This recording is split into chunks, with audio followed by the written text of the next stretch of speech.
The Paul Revere Mobile Manor was the kind of place the cops wouldn't go after dark, and on December 24th, that's most of the day. And Mom kept this kind of thing in mind when she was out selecting the quote-unquote uncles who were going to come home and stay with us. Now, Uncle Roy Bauer was no exception to that rule. The man kept a gun cabinet in every room of the house, and when the kids were misbehaving, he would just look at us and then look over at his gun cabinets and sit there quietly, as if to let us know that's what we were asking for.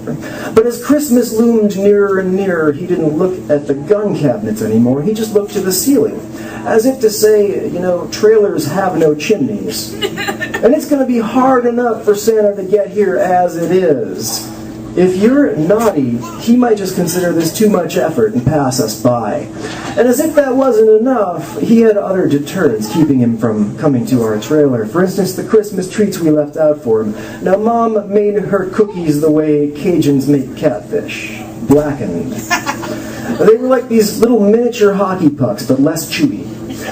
In fact, one time I had a loose tooth, and in order to get it out, Mom baked up some cookies and fed them to me, and as soon as the tooth hit that more charcoal than cookie thing, out it came. On top of that, there was the powdered milk, which, when mixed with water, just sort of created this white, lumpy, soupy substance that was more like watered-down mashed potatoes than milk.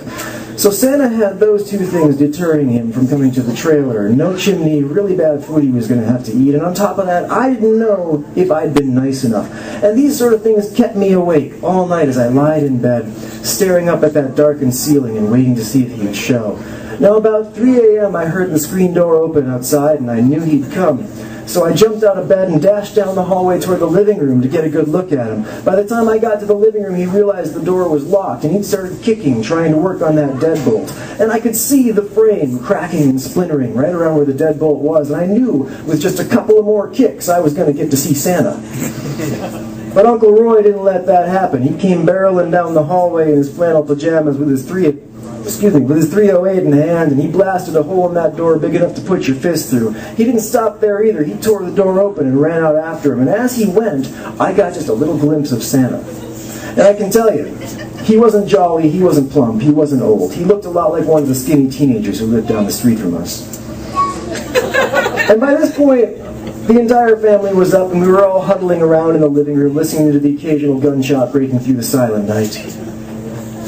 And finally, Roy came back with a look of disappointment on his face. And we all looked up at him with big, sad eyes, as if to ask, did you do it? Did you really shoot Santa? And Roy just looked sad and shook his head and said, no, he got away. Now, over the years, a lot of my friends grew up and sort of outgrew their belief in Santa Claus and their belief in Christmas, but not me, because every time I chip my tooth on one of Mom's cookies, I'm brought back to that fateful night, December 25th, 1983. It was a night that I didn't get any toys, but I got the best present of all, seeing him with my own eyes, and that's why to this day, I know Santa really does exist. Thank you.